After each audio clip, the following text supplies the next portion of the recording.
하나님 말씀 요한일서 3장 8절 다 같이 읽겠습니다.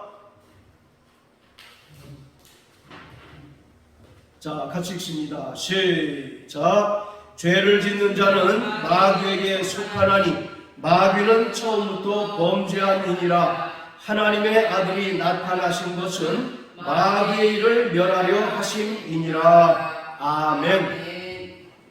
성경은 창세기에서 하나님의 천지 창조와 인간의 하나님께 대한 불순종의 역사를 기록하고 또 시작하고 있습니다.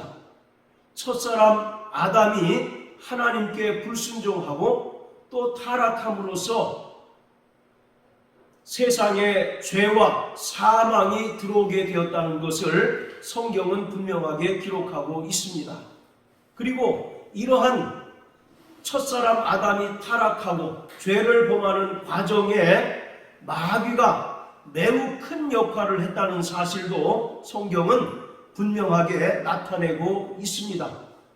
에덴 동산에서 아담과 하와를 유혹하고 타락시킨 마귀는 지금도 여전히 하나님의 백성들, 곧 하나님의 자녀들을 타락시키기 위해서 끊임없이 악한 계획들을 지속하고 있습니다.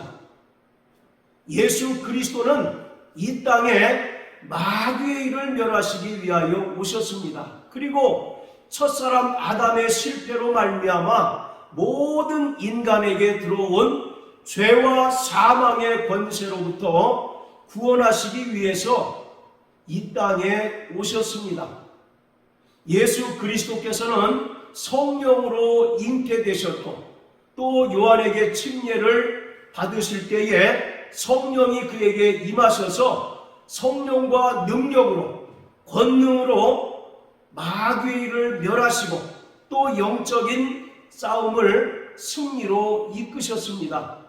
사도행전 10장 38절에 보면 하나님께서 나사렛 예수에게 성령과 능력으로 기름 붓듯 하셨음에 저가 두루다니시며 착한 일을 행하시고 마귀에게 눌린 모든 자를 고치셨으니 이는 하나님께서 함께 하셨다라고 말씀하고 있습니다. 따라서 성도들의 신앙생활 자체도 악한 자들과의 영적인 싸움인데 이러한 영적 싸움에서 승리하기 위해서는 철저히 진리로 무장할 뿐만 아니라 마귀에게 사로잡힌 불신 영혼들을 찾아 구원하고 하나님의 백성이 되게 해야 하는 것입니다. 자, 이처럼 예수 그리스도께서 말씀이 육신이 되어 이 땅에 오셨고 또 십자가에 달려 죽으시고 죽은 자 가운데서 부활하심으로 말미암아 마귀의 사망 권세를 깨뜨리시고 심판하셔서 승리하게 하신 것은 하나님께서 창세기 3장 15절 말씀을 통해서 예언하신 그 예언이 그대로 성취된 것을 우리에게 보여주고 있습니다. 자, 우리 창세기 3장 15절을 다 같이 읽겠습니다. 창세기 3장 15절 시작. 내가 너로 여자와 원수가 되게 하고 너의 후손도 여자의 후손과 원수가 되게 하리니 여자의 후손은 내 머리를 상하게 할 것이요 너는 그의 발꿈치를 상하게 할 것이니라 하시고, 바로 마귀가 예수 그리스도의 발꿈치를 상하게 하지만 바로 예수 그리스도께서는 십자가에 달려 죽으시고 부활하심으로써 마귀의 사망 권세를 깨뜨리시고 또 세상 임금인 마귀를 심판하셔서 승리하실 것을 하나님께서는 창세기 3장을 통해서 예언하셨고 그 예언대로 예수님께서 이 땅에 오셔서 그 예언을 온전히 성취하셨습니다.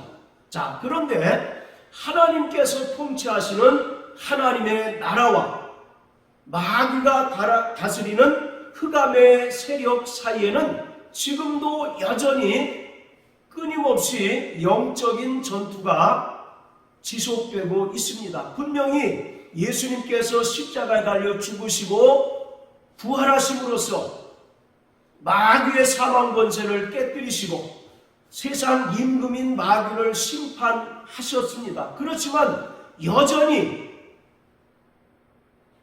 악한 세력들과의 치열한 영적인 전쟁이 지속되고 있는 것은 세상 임금인 마귀가 완전히 멸망당한 것은 아니기 때문입니다. 다시 말하면 세상 임금인 마귀는 이미 심판을 받고 사형 선고를 받은 상태입니다. 그리고 그가 하나님에 의해서 감옥에 갇혀 있는 그러한 상태인 것이죠. 그런데 이 마귀가 자신이 가지고 있었던 그 권세를 적그리스도와 거짓 선지자들에게 위임함으로 말미암아 적그리스도와 거짓 선지자가 마귀로부터 위임받은 그 권세를 사용해서 하나님의 백성들을 괴롭히고 또 그리스도의 몸된 교회를 끊임없이 무너뜨리려고 혈안이 되어 있는 것이 지금 우리가 살아가고 있는 이 시대인 것입니다. 자, 우리 또 계시록 13장을 다 같이 한번 보시겠습니다. 계시록 13장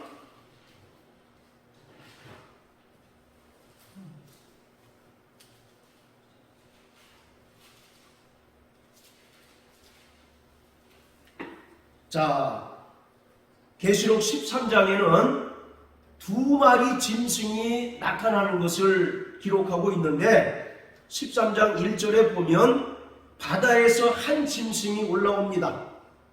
바로 이 짐승이 적그리스도입니다. 그리고 11절에 보면 또 다른 짐승이 땅에서 올라오는데 그 모양이 새끼양같이 두 뿔이 있고 용처럼 말하더라 이렇게 기록합니다.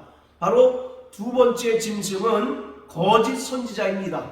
그래서 계시록 13장에는 적그리스도와 거짓 선지자가 나타나서 성도들을 핍박하고 또 성도들을 미혹할 것에 대해서 기록하고 있는데 이들이 누구로부터 권세를 위임받았냐면 자, 우리 4절을 다 같이 한번 읽어보십니다. 시작. 용이 짐승에게 용에게 경배하며 짐승에게 경배하여 가로되 누가 이 짐승과 같으며 누가 능히 이로 더불어 싸우리요 하더라. 자, 용이 짐승에게 권세를 주었다라고 말씀합니다. 용은 우리가 잘 아는 것처럼 사단을 가리키고 있습니다. 따라서 사단은 예수 그리스도의 십자가 죽음과 부활로 말미암아 사망 권세가 깨어진 상태고 무장하게 된 상태로서 이미 사형 선고를 받고 감옥에 갇혀 있는 그러한 상태입니다. 그렇지만 사단이 그 권세를 적그리스도에게 위임함으로써 적그리스도는 마귀로부터 또 사단으로부터 받은 그 권세로 성도들을 핍박하고 또 심지어 죽이는 일까지 한다라고 기록하고 있습니다. 자, 그리고 14절 15절도 한번 읽습니다. 시작. 짐승 앞에서 받은 바 이적을 행함으로 땅에 거하는 자들을 미혹하며 땅에 거하는 자들에게 이르기를 칼에 상하였다가 살아난 짐승을 위하여 우상을 만들라 하더라. 저가 권세를 받아 그 짐승의 우상에게 생기를 주어 그 짐승의 우상으로 말하게 하고 또 짐승의 우상에게 경배하지 아니하는 자는 몇이든지 다 죽이게 하더라. 자, 14절에 보면 짐승 앞에서 받은 바 이적을 행함으로 이렇게 얘기합니다. 바로 적그리스도에게 거짓 선지자가 또 그 권세를 부여받아서 거짓 선지자는 많은 거짓 기적을 통해서 성도들을 미혹하고 또 성도들의 믿음을 무너뜨리는 역할을 하게 되는 거예요. 자, 이것처럼 나름대로 그들에게도 분명한 서열과 체계가 있습니다. 마귀요 사단은 모든 악의 세력의 정점에 있는 자이고 그가 예수 그리스도의 십자가 죽음과 부활을 통해서 심판을 받고 또 사형 선고를 받아서 감금 상태에 있기 때문에 더 이상 활약을 할 수 없는 그런 상태입니다. 그러므로 사단은 그 권세를 적그리스도에게 위임했고 또 적그리스도는 자신이 받은 권세 중 일부를 거짓 선자에게 또 위임함으로써 지금 우리가 이 살아가고 있는 이 시대는 적그리스도가 나타나서 성도들을 핍박하고 또 때로는 죽이기까지 하며 거짓 선자가 나타나서 하늘에서 불이 내리는 그런 거짓 기적들을 통해서 믿는 자들을 미혹하고 또 믿는 자들의 믿음을 무너뜨리는 그런 역할을, 그런 이제 활약을 하는 시대에 우리가 살고 있는 것입니다. 그렇기 때문에 성도들은 좋든지 싫든지 간에 예수님의 은혜로 말미암아 구원받고 또 하나님의 자녀로서 이 땅에 살아가는 동안에는 끊임없이 크고 작은 영적인 전투에 참여한 그리스도 예수의 좋은 군사로 살아가야 한다는 것을 성경은 말씀합니다. 그래서 디모데후서 2장 4절에 보면 우리는 그리스도 예수의 좋은 군사로 모집된 자다라고 이와 같이 말씀하고 있습니다. 사도 바울은 성도들의 신앙생활 자체가 영적인 전투요 또 영적인 씨름이라고 말씀하고 있습니다. 그래서 에베소서 6장 12절 말씀에 우리의 씨름은 혈과 육에 대한 것이 아니라 이 어둠의 세상을 주관하는, 배후에서 주관하고 역사하는 악의 세력과의 치열한 영적인 싸움이다 라고 말씀하고 있습니다. 따라서 영적인 전투에 참전한 모든 성도들은 먼저 하나님의 전신갑주로 무장해야 합니다.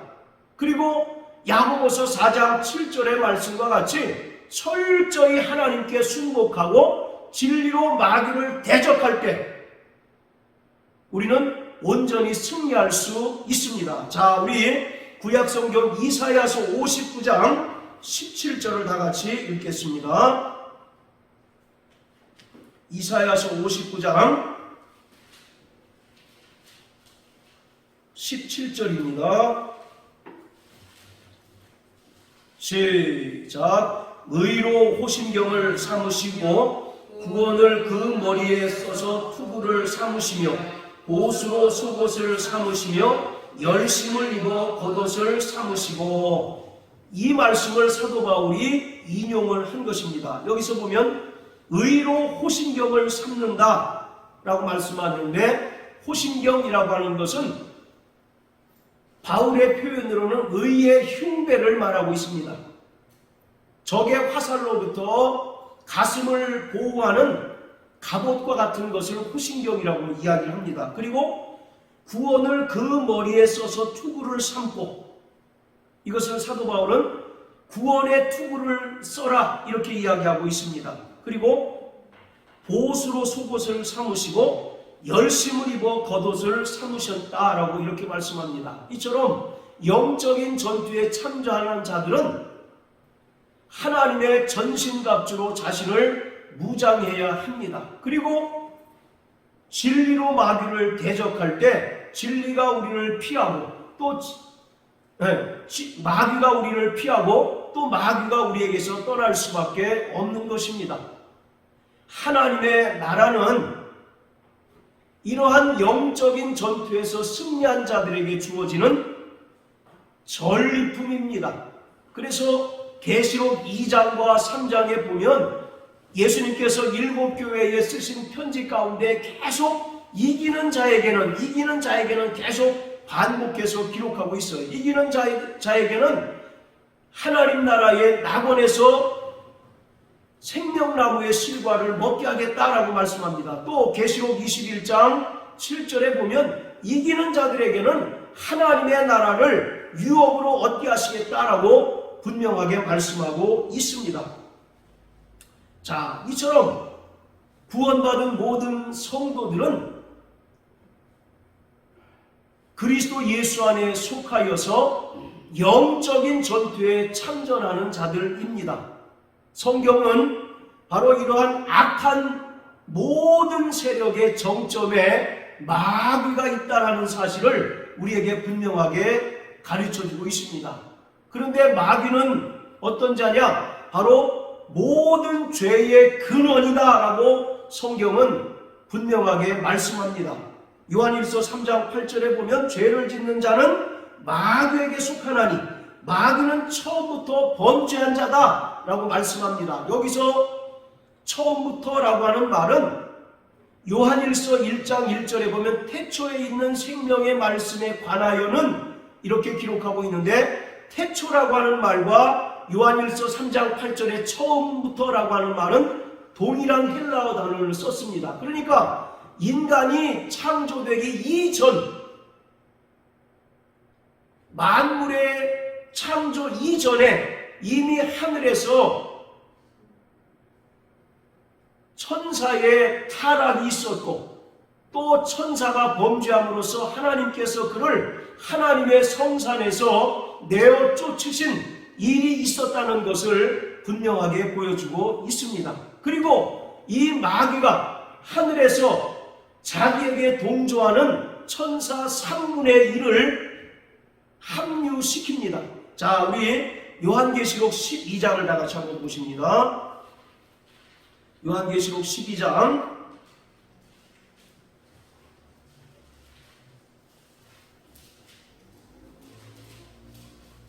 자 4절입니다. 시작. 그 뿌리가 하늘별 3분의 1을 끌어다가 땅에 던지더라. 용이 해산하는 여자 앞에서 그가 해산하면 그 아이를 삼키고자 하더니, 자, 여기서 하늘별이라고 하는 것은 천사들을 가리키고 있습니다.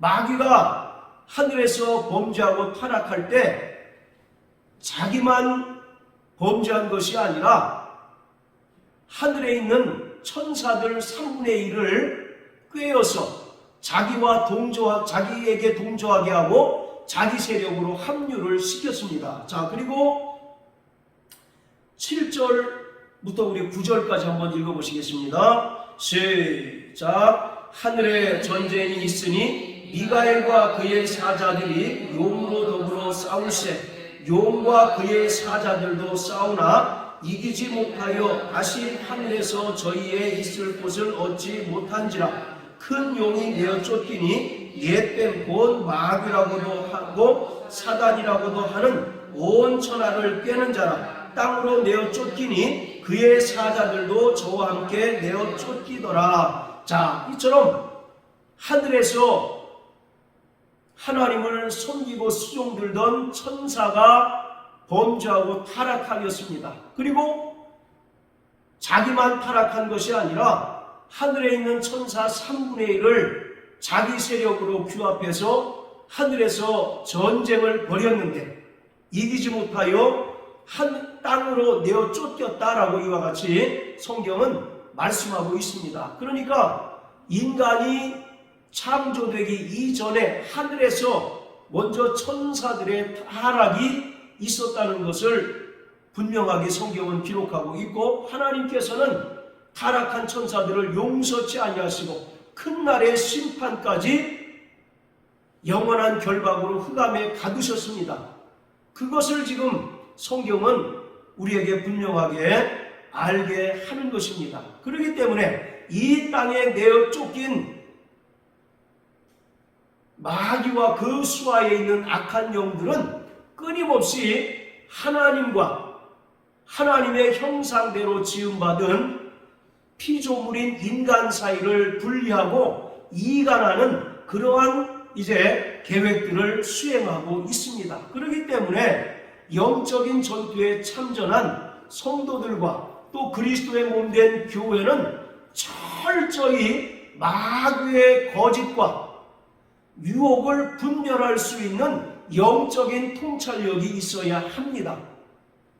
고린도후서 11장에 보면 사단도 자신을 광명의 천사로 가장하고 또 사단의 일꾼들도 자신들을 얼마든지 의의 일꾼으로 가장하는 것이 결코 큰 일이 아니다 라고 이렇게 이야기하고 있습니다. 그렇기 때문에 바로 영적인 전투에 참전한 모든 성도들에게 가장 기본적으로 요구되는 것은 진리로 말미암아 참과 거짓을 분별할 수 있는 영적인 통찰력이 있어야 한다는 것입니다.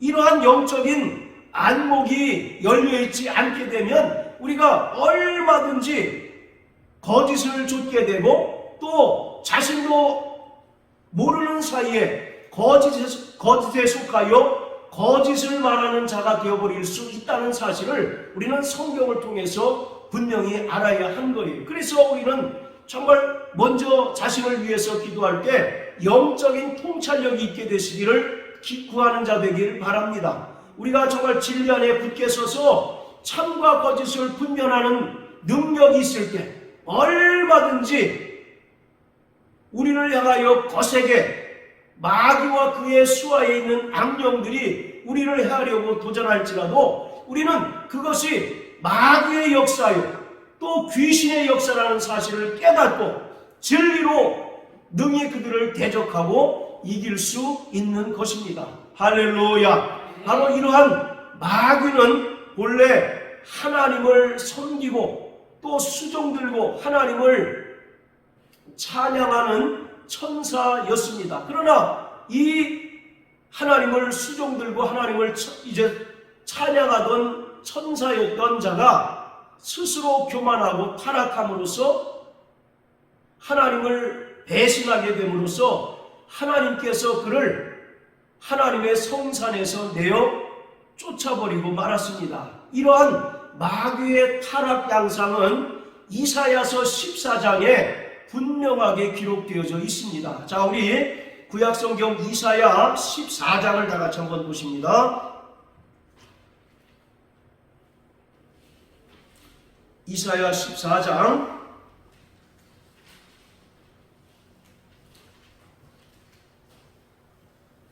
자, 12절부터 15절까지 다 같이 읽겠습니다. 시작. 너 아침의 아들 계명성이여 어찌 그리 하늘에서 떨어졌으며 너 열국을 엎은 자여 어찌 그리 땅에 찍혔는고 내가 내 마음에 이르기를 내가 하늘에 올라 하나님의 뭇별 위에 나의 보좌를 높이리라. 내가 북극 지폐의 산 위에 좌정하리라. 가장 높은 구름에 올라 지극히 높은 자와 비기리라 하도다. 그러나 이제 내가 음부 곧 구덩이의 맨 밑에 빠치우리로다. 자, 본래 하나님을 찬양하고 또 하나님을 수종드는 천사장이었으나 그가 스스로 교만하고 타락함으로써 하나님을 대적하게 됩니다. 그러므로 하나님께서 그를 하나님의 성산에서 내어 쫓아버렸다라고 기록하고 있습니다. 자, 그런데 13절에 보면 타락한 천사가 이르기를 내가 하늘에 올라 하나님의 뭇별 위에 나의 보좌를 높이리라. 내가 북극 지폐의 산 위에 좌정하리라. 이와 같이 야심을 품게 됩니다. 여기서 하나님의 뭇별이라고 하는 것은 하늘에 있는 천사들을 가리키고 있습니다. 그도 역시 하나님께 지음받은 하나님을 수종드는 천사이지만 그가 스스로 교만하고 타락함으로써 천사들 위에 군림하는 존재가 되기를 원했습니다. 그리고 내가 북극 지폐의 산 위에 좌정하리라. 여기서 북극 지폐의 산이라고 하는 것은 하나님의 보좌를 가리키고 있어요. 그러니까 피조물인 천사가 감히 하나님의 왕권에 하나님의 왕좌에 도전하게 된다는 것입니다. 그리고 14절에 보면 가장 높은 구름에 올라 지극히 높은 자와 비기리라 하도다. 여기서 가장 높은 구름에 올라라고 되어 있는데 구약에서 구름이라고 하는 것은 하나님의 영광이 나타날 때 동반하는 현상들을 가리킵니다. 그러니까 바로 가장 높은 구름에 올라 지극히 높은 자와 비긴다라고 하는 것은 저가 하나님의 지위를 탈취하고 또 하나님을 대적하는 자가 되리라고 하는 그런 거대한 프로젝트, 거대한 그 야심을 품게 되었다라고 성경은 말씀하고 있습니다. 그런데 15절에 보면 이와 같이 타락한 천사를 하나님께서 심판하셔서 음부 곧 구덩이의 맨 밑에 던지셨다라고 성경은 말씀합니다. 자, 또 에스겔서 28장을 다 같이 보십니다. 에스겔서 28장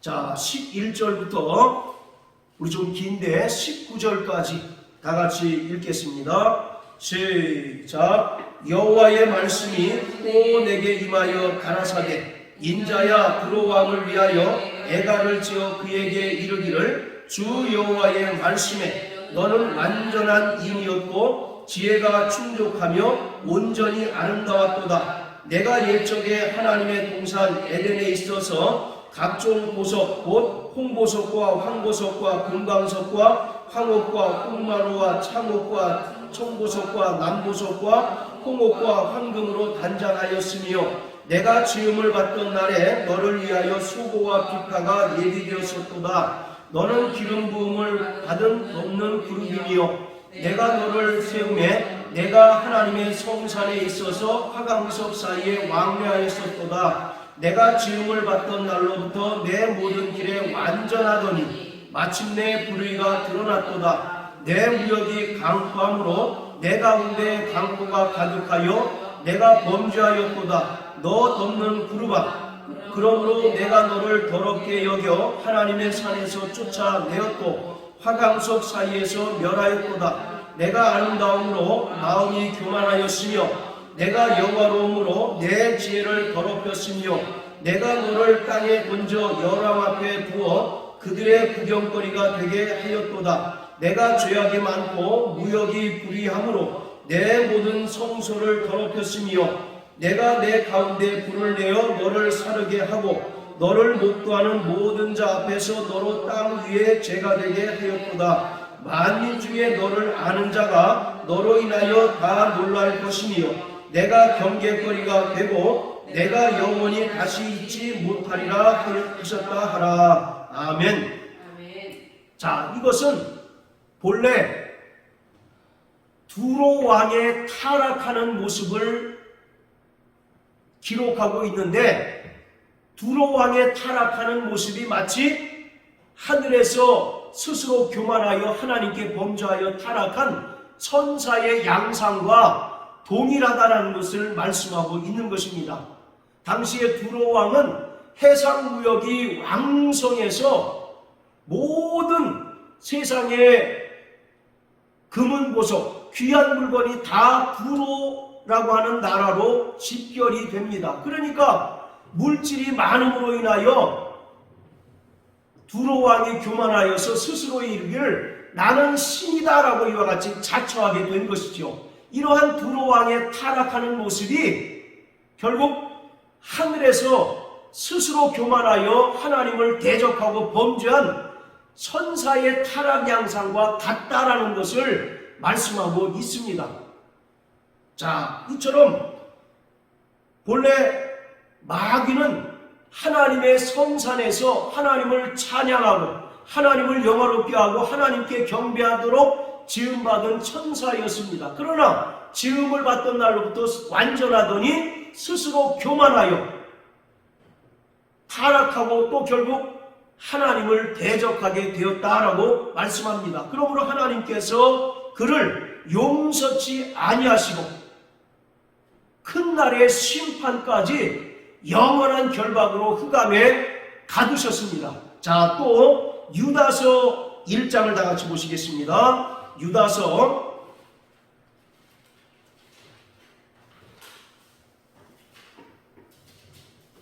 자 1장 6절입니다. 자, 같이 읽습니다. 시작. 또 자기 지위를 지키지 아니하고 자기 처소를 떠난 천사들은 큰 날의 심판까지 영원한 결박으로 흑암에 가두셨으며, 자기 지위를 지키지 않고 자기 처소를 떠난 천사를 하나님께서 용서치 않고 큰 날의 심판, 여기서 큰 날의 심판이라는 것은 예수님께서 영광 중에 재림하셔서 마귀와 마귀에 있는 모든 악의 세력들을 심판하는 그날을 이야기하고 있습니다. 그 심판, 즉 사형 집행이 이루어질 때까지 하나님께서 타락한 천사를 영원한 결박으로 흑암에, 즉 감옥에 가두셨다라고 말씀하고 있습니다. 이처럼 마귀는 지금 완벽하게 무장 해제된 상태입니다. 예수님께서 십자가에 달려 죽으시고 부활하심으로써 마귀가 가지고 있었던 최대의 무기인 사망 권세는 완벽하게 깨어져 버리고 말았어요. 그리고 마귀에게 사형이 선고되고 마귀는 그에 따라서 하나님께서 감옥에 가둬 버리셨습니다. 그러나 끊임없이 지금도 영적인 전쟁이 이루어지는 것은, 진행되는 것은 아까도 말씀드렸던 것처럼 이 마귀가 자기의 권세를 적그리스도와 거짓 선지자들에게 위임함으로 인해서 이제는 적그리스도와 거짓 선지자가 성도들을 핍박하고 또 성도들을 미혹하는 바로 그러한 때인 것입니다. 자, 이와 같이 마귀가 자기 지위를 지키지 않고 자기 처소를 떠남으로 결국 타락하게 되었는데, 이 타락한 모습이 또 누구를 통해서 나타나게 되느냐면 사도행전 1장에 보면 가룟 유다를 통해서 마귀가 타락한 모습이 그대로 재현되는 것을 우리가 볼 수가 있습니다. 자, 또 사도행전 1장을 다 같이 한번 보십시오. 자, 사도행전 1장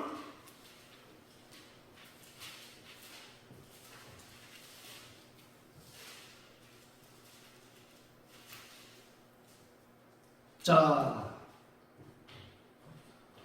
20절 우리 다 같이 한번, 19절 20절 다 같이 한번 읽습니다. 시작. 이 일이 예루살렘에 사는 모든 사람에게 알게 되어 온 방언에 그 밭들에 아겔다마라 하니 이는 피밭이라는 뜻이라. 시편에 기록하였으되 그의 거처로 황폐하게 하시며 그의 거하는 또 일렀으되 그 직분을 타인이 취하게 하소서 하셨더라. 자, 가룟 유다가 분명히 예수님께서 불러 택하신 12명의 사도 중에 한 명이었습니다. 그러나 금방 우리가 읽은 말씀은 그가 그 직분을 온전히 지키지 않고 그 직분을 떠났다라고 이렇게 이야기하고 있습니다. 그래서 20절에 보면 그 직분을 타인이 취하게 하소서라고 이렇게 얘기합니다.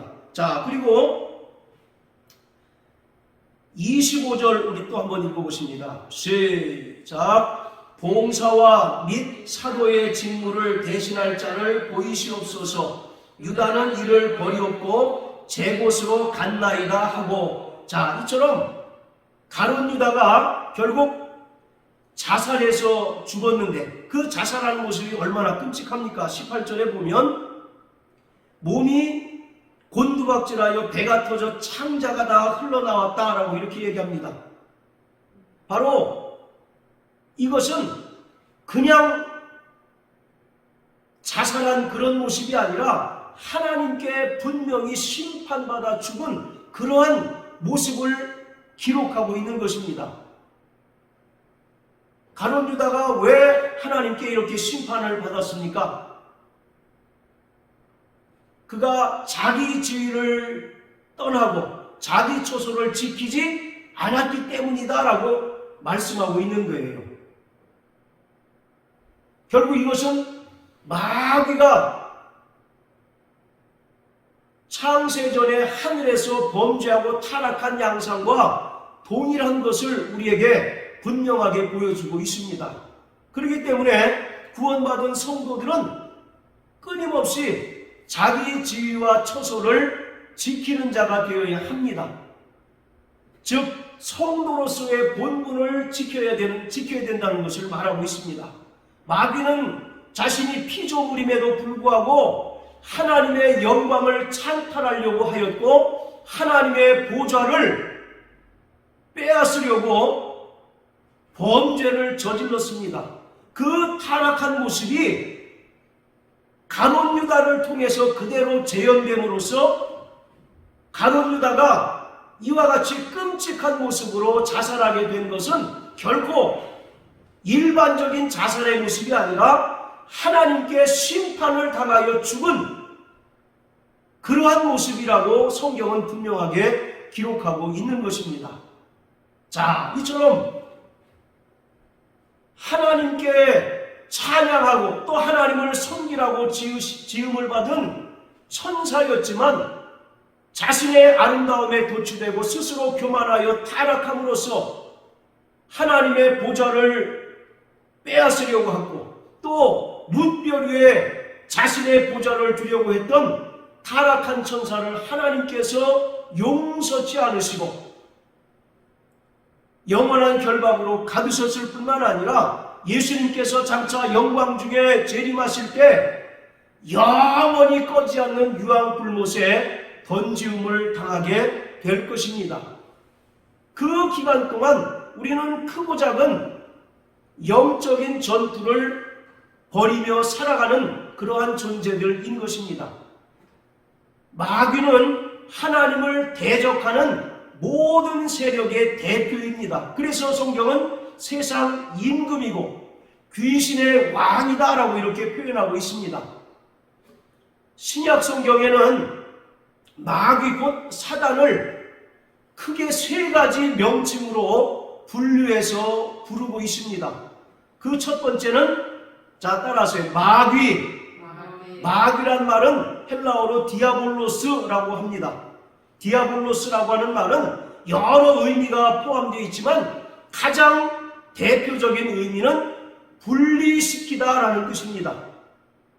하나님과 하나님의 형상대로 지음받은 인간과의 그 밀월관계를 시기하고 하나님께서 인간에게 주셨던 그 하나님의 형상이라고 하는 영광을 찬탈하기 위해서 인간을 미혹하고 인간을 유혹함으로써 범죄를 저지르게 하여서 하나님과 인간 사이를 분리시키고 이간시킨 존재가 바로 마귀입니다. 그래서 마귀라고 하는 말은 디아블로스라고 하는 헬라어 단어가 사용되어 있는데 이것은 이간자 또는 분리시키는 자라고 하는 뜻이 있습니다. 그리고 이 디아블로스라고 하는 뜻의 중요한 의미는 참소자라는 뜻이 있습니다.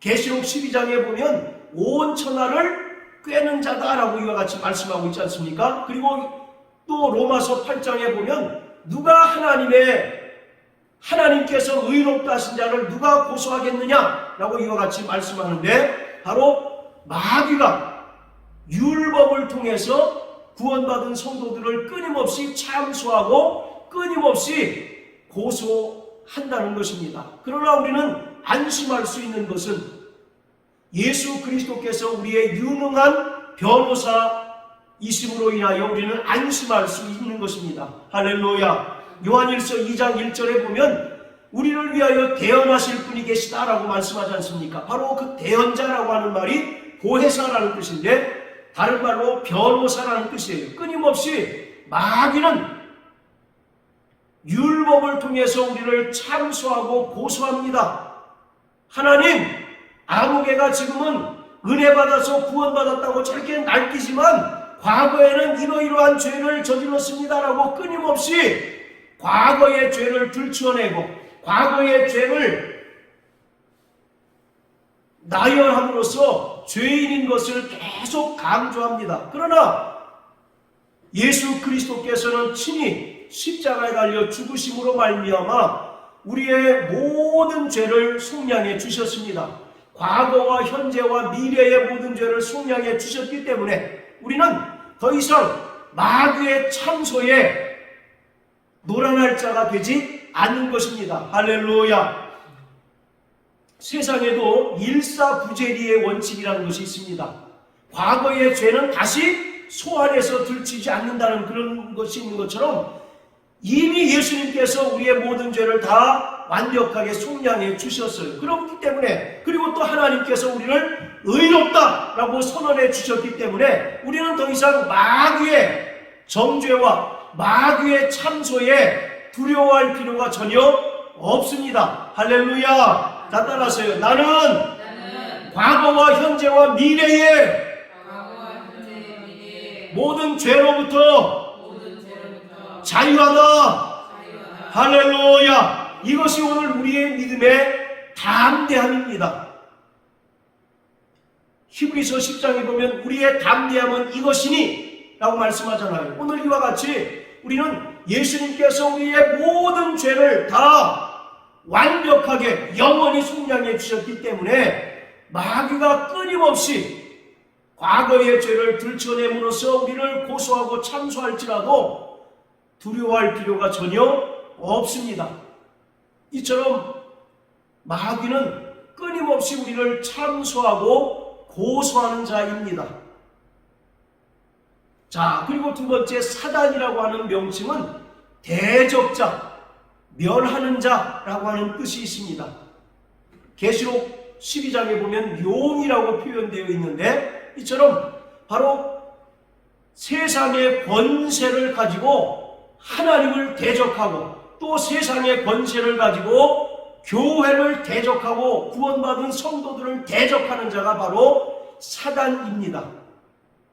자, 그리고 성경에 나타난 마귀를 가리키는 세 번째 명칭은 바알세불이라는 것이 있어요. 자, 따라해 보세요. 바알세불. 자, 우리 마태복음 12장을 다 같이 보십니다.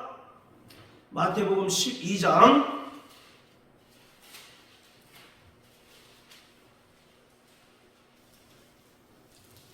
자, 24절, 25절 다 같이 읽겠습니다. 시작. 바리새인들은 듣고 가로되 이가 귀신의 왕 바알세불을 힘입지 않고는 귀신을 쫓아내지 못하느니라 하거늘 예수께서 저희 생각을 아시고 가라사대 스스로 분쟁하는 나라마다 황폐하여질 것이요 스스로 분쟁하는 동네나 집마다 서지 못하리라. 24절에 보면 바알세불, 그런데 그 앞에 보면 뭐라고 표현되어 있습니까? 귀신의 왕이다 라고 이렇게 표현되어 있습니다.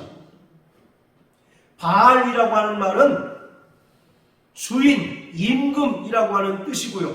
바로 이 세불이라고 하는 단어의 해석이 여러 가지입니다. 그 첫 번째는 파리라고 하는 뜻이 있어요. 날아다니는 파리. 여름에 우리가 밥을 먹으려면 제일 먼저 누가 와서 겸상을 합니까? 파리가 와서 먼저 겸상하려고 들잖아요. 네. 그럴 때 우리는 파리를 얼른 내쫓습니다. 그럴 때 파리가 막 손을 비벼요.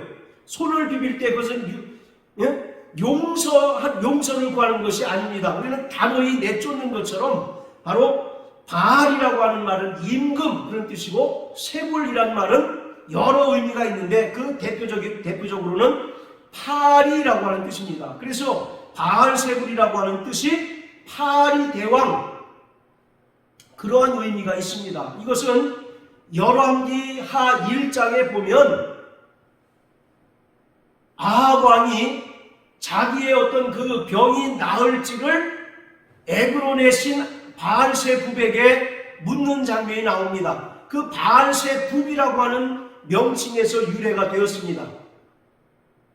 당시에 그 블레셋은 5개의 지역으로 나뉘어져 있는데 그 지역마다 각각 그 지역을 지켜주는 신이 있다라고 이렇게 믿고 있습니다. 그런데 그 블레셋 중에 에그론이라고 하는 지역이 있는데 에그론을 지켜주는 그 신이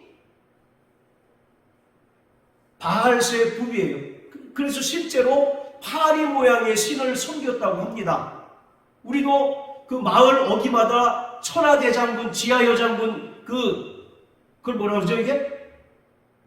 장승이 서 있지 않습니까? 그것처럼 고대의 블레셋의 에그론 지역에 가면 마을 어귀에 파리 모양의 신이 세워져서 그 파리 모양의 신이 농작물들을 지켜주고 또 풍요를 가져다 준다라고 이렇게 믿고 있었답니다. 자, 그래서 바알세불이라고 하는 말은 에그론의 신 바알세불에서 유래해서 파리들의 대왕, 그런 이제 의미가 있고요. 그리고 두 번째로는 이 불이라고 하는 것, 불이라고 하는 뜻이 고대어로 대변을 의미한다고 합니다. 그래서 똥집 주인, 똥집 왕, 이제 그런 의미로 사용되기도 한다는 거죠. 결국 이것은 바로 모든 귀신들을 통솔하고 귀신들을 장악하고 있는 어둠의 세력이다라고 하는 그런 의미에서 바로 바알세불이라고 하는 의미가 쓰였습니다. 이 명칭들을 통해서 우리가 마귀요 사단의 역할 또 활동이 어떤가를 우리가 분명히 알 수가 있는 거죠. 결국 성경에 나타난 마귀의 역사는 어떤 것이냐면 끊임없이 인간의 마음을 틈타서 죄를 범하게 하는 존재라는 것입니다. 요한복음 13장에 보면 마귀가 벌써 가룟 유다의 마음에 예수를 팔 생각을 집어넣었다라고 말씀하고 있습니다. 그리고 사도행전에 보면 아나니아와 삽비라가 성령을 속이게 된 결정적인 원인도 뭡니까? 그가 사단에게 속하였다라고 이렇게 말씀하고 있어요. 오늘 이와 같이 마귀의 역사는 끊임없이 인간의 마음을 틈타서 죄를 짓게 하고 또 불의를 행하게 하는 것이 마귀의 대표적인 역사인 것입니다. 그렇기 때문에 우리는 모든 지킬 만한 것 중에서 우리의 마음을 지켜야 합니다. 할렐루야.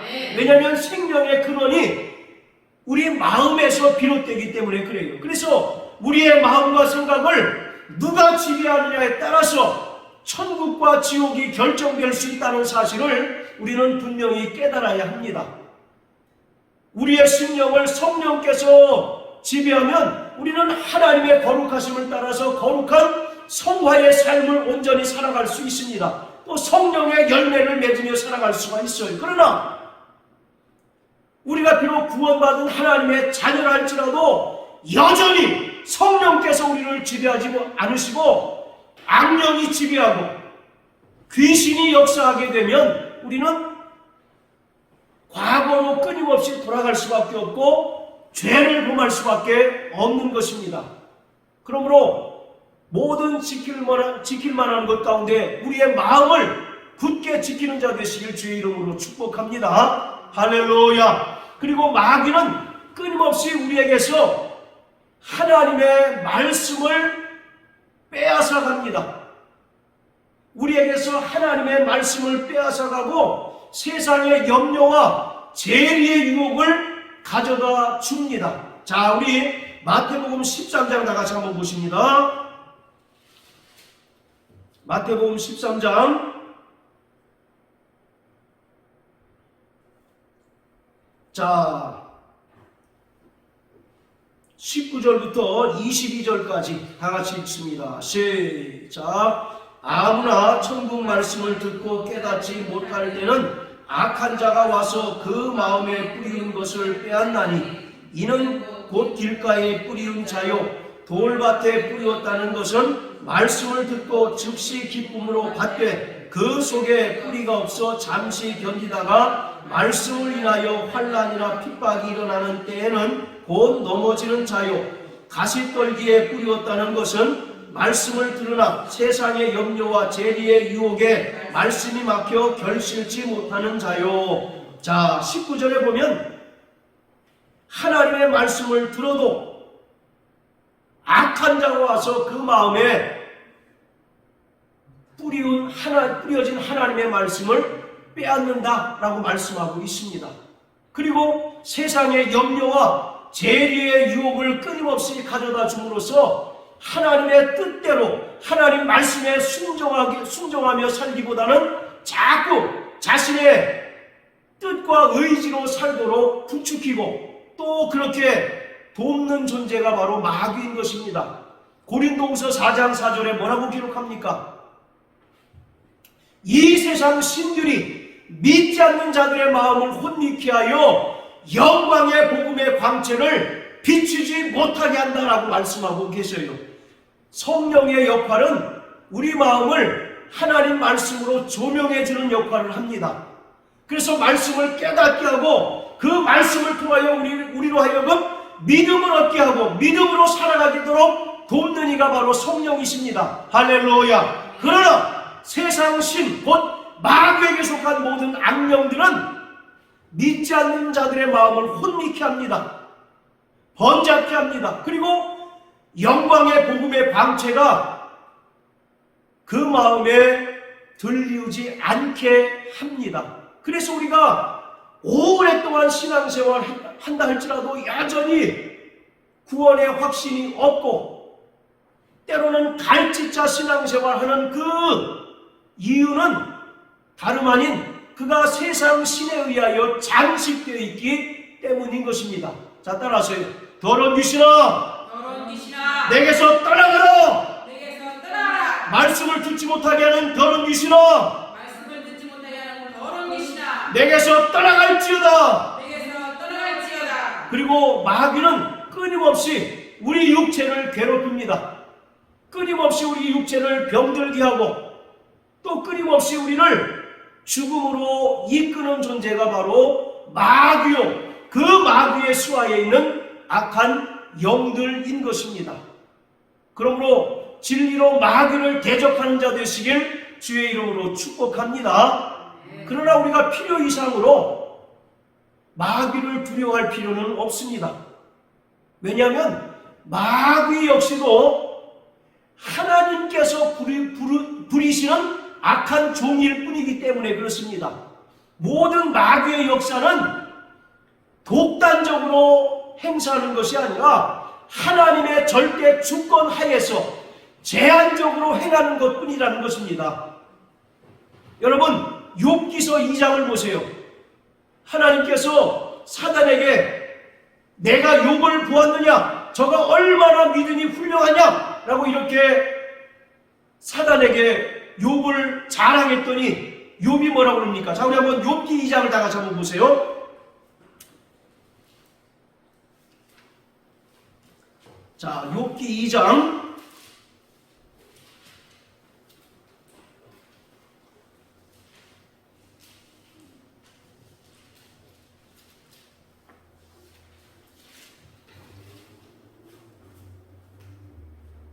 자, 3절부터 우리 다 같이 한번 6절까지 읽겠습니다. 시작. 여호와께서 사단에게 이르시되 내가 내 종 욥을 유의하여 보았느냐? 그와 같이 순전하고 정직하여 하나님을 경유하며 악에서 떠난 자가 세상에 없느니라. 내가 나를 격동하여 까닭없이 그를 치게 하였어도 그가 오히려 자기의 순전을 굳게 지켰느니라.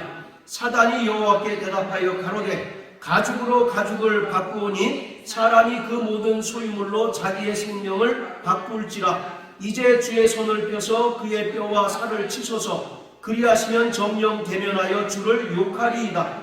여호와께서 사단에게 이르시되 내가 그를 내 손에 붙이노라. 오직 그의 생명은 해하지 말지니라. 하나님께서 사단을 통해서 욥을 고난에 처하게 하실 때 뭐라고 말씀하시냐면 6절에 욥을 내 손에 붙이지만 그의 생명은 해하지 말라, 이와 같이 말씀하십니다. 그리고 마태복음 10장 28절에 보면 몸은 죽여도 영혼을 지옥에 멸하지 못하는 자를 두려워하지 말고 몸과 영혼을 함께 지옥에 멸하시는 이를 두려워하라, 이와 같이 말씀하고 있습니다. 어떤 사람들은 마치 하나님과 마귀를 동급으로 이해합니다. 그래서 같은 체급으로, 같은 격으로서 마귀가 하나님을 대적한다라고 이렇게 생각을 합니다.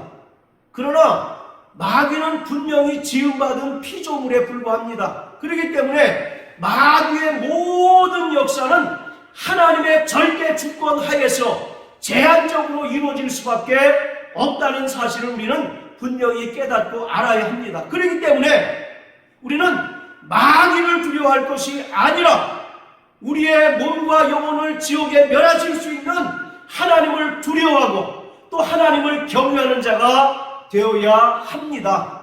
사랑하는 성도 여러분, 이러한 크고 작은 영적인 싸움에서 승리하는 자 되시길 주의 이름으로 축복합니다.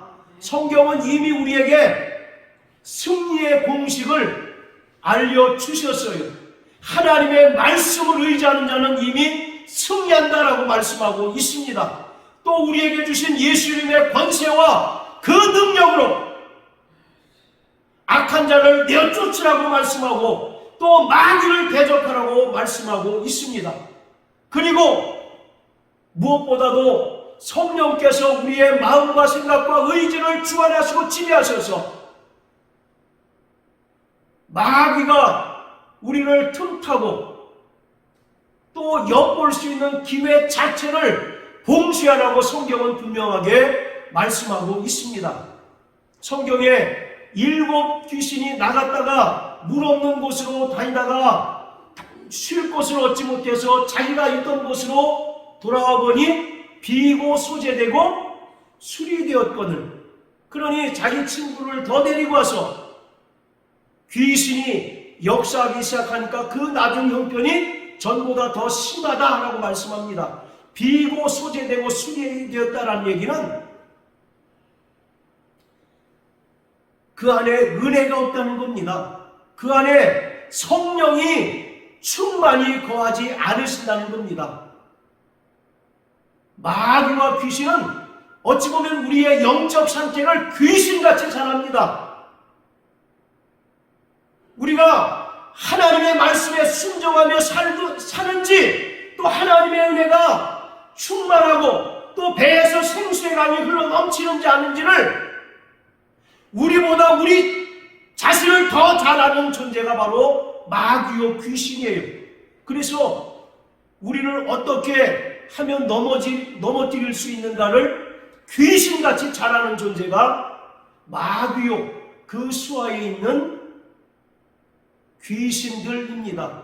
그러므로 사랑하는 성도 여러분, 늘 성령 충만하게 되시길 바랍니다. 그래서 귀신이 틈타거나 귀신이 역사할 그 공간을 원천 봉쇄할 때 우리는 영적인 싸움에서 승리할 수 있습니다. 할렐루야!